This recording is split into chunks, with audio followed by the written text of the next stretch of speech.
Hey everyone, welcome back to another blog. অনেকদিন পরে আসলাম আজকের আমি।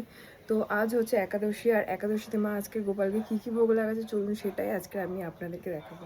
মা এখানে বানাচ্ছে হচ্ছে লাল আলু আর এই শামা দিয়ে পায়েস। আজকে একাদশী মেন প্রসাদ।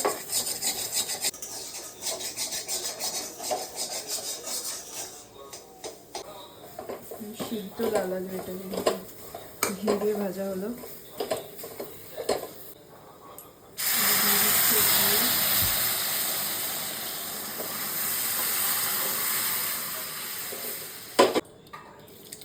তারপরে দিচ্ছি না শ্যামাটা।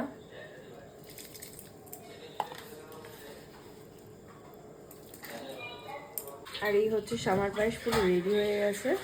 সেই চালের পায়েসের মতনই কিন্তু দেখতে হয়।